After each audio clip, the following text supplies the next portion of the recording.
Yo, akhirnya kita sampai di Abu Dhabi, Grand Final dari musim F1 2025 dengan 3 pembalap yang bersaing untuk Piala Juara Dunia.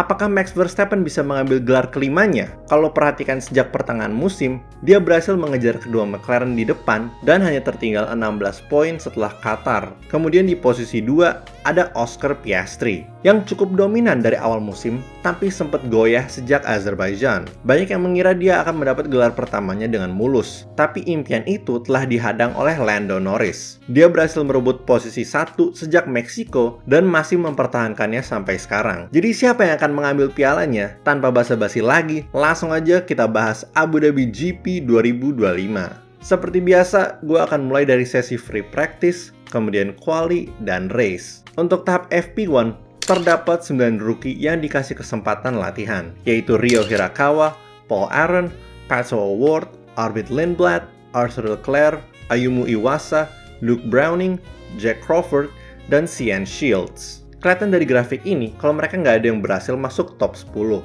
Tapi namanya juga pemula, jadi wajar kalau belum bisa mencetak waktu yang kencang. Waktu tercepat dari sesi ini berhasil diraih oleh Lando Norris dengan 1 menit dan 24,485 detik. Lalu di belakangnya ada Max Verstappen dan Charles Leclerc.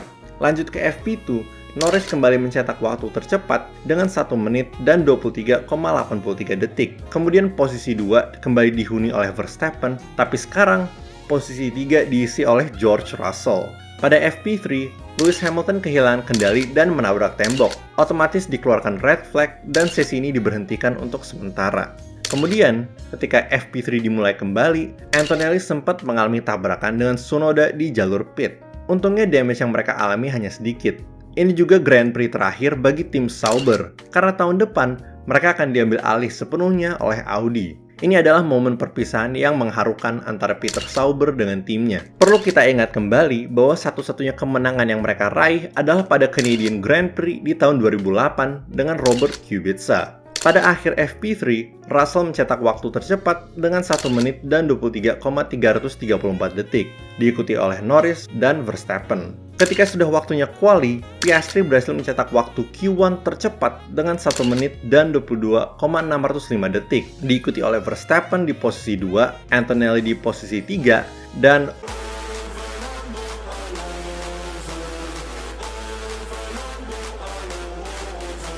di posisi 4. Hamilton sayangnya gagal lagi untuk lolos dari Q1. Ia juga ditemani oleh Albon, Hülkenberg, Gasly, dan Colapinto. Kayaknya Hamilton lagi kesulitan deh untuk memahami mobilnya. Soalnya Leclerc bisa berkali-kali lolos dari Q1 loh. Lanjut ke Q2, Tsunoda walaupun nggak lanjut balapan dengan Red Bull, berhasil mendapatkan waktu tercepat di sektor 2. Kemudian Sainz berhasil mencetak waktu tercepat di sektor 1.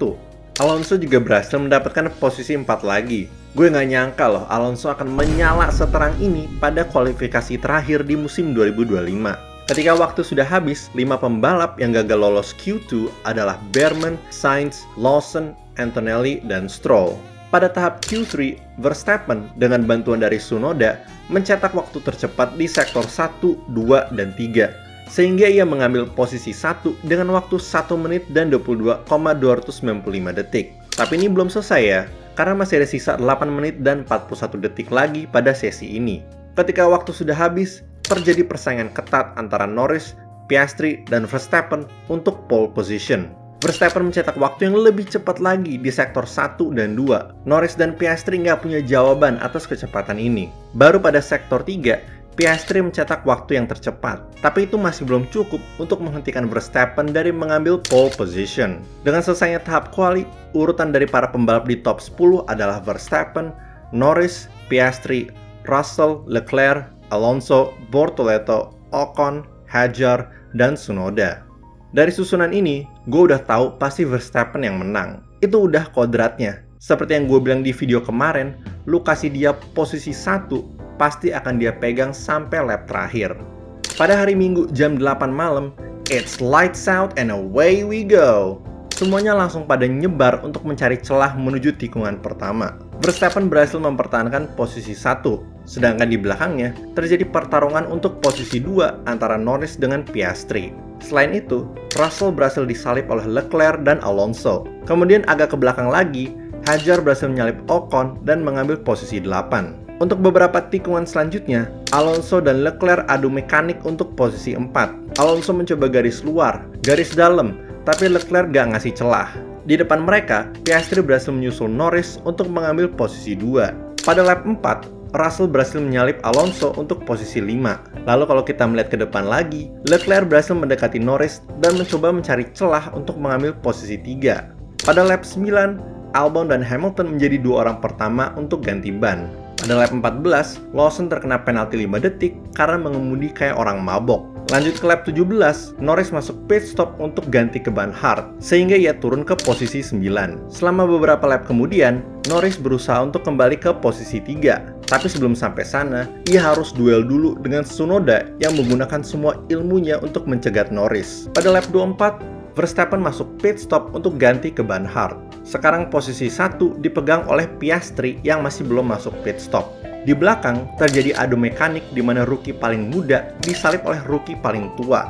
Nah, masih ingat nggak sama duel sebelumnya antara Tsunoda dengan Norris? Karena Tsunoda terlalu banyak ganti arah ketika menghalangi Norris, ia terkena penalti 5 detik pada lap 30.